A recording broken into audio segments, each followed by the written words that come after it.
Apakah hukum memakai pakaian berwarna merah? Bagaimana kedudukan hadis larangan memakai pakaian merah? Adakah ia haram secara mutlak?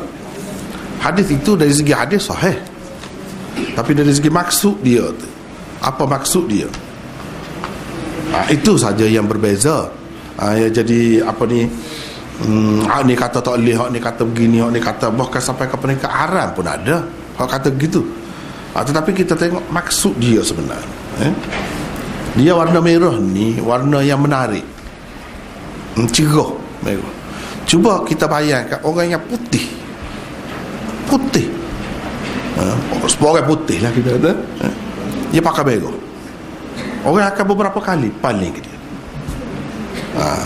Itu menarik perhatian.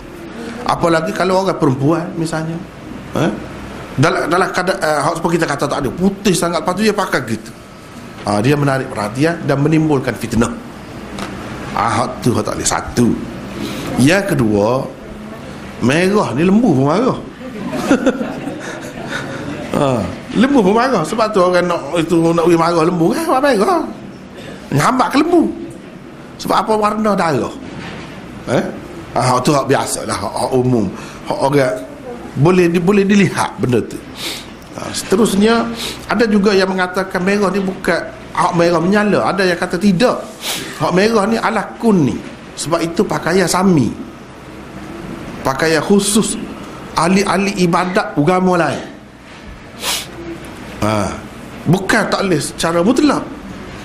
Kalau kita duduk di tempat kita tak ada kait dengan sami, lepas tu pakaian kita pula dalam bentuk baju. Sebab orang zaman dulu dia pakai selimut gitu supaya orang buat haji tu pakai umrah, pakai apa, ihram tu.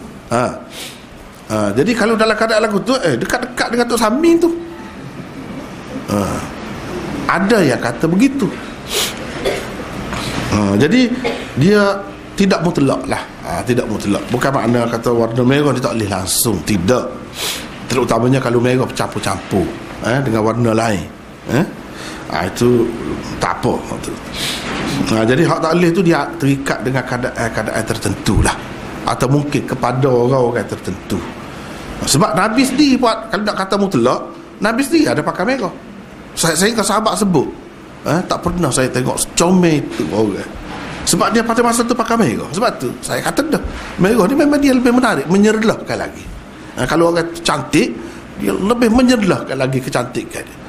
Dan Nabi pakai, menunjukkan benda ni tidak ada. Kalau ada dia tak pakai langsung. Dia pakai baju merah, merah sepenuhnya dia pakai. Setengah-setengah ulama kata tidak merah sepenuhnya, kalau dia larang tu merah sepenuhnya. Sebenarnya bukan sepenuhnya atau tidak sepenuhnya, dia bergantung kepada keadaan, bergantung kepada keadaan.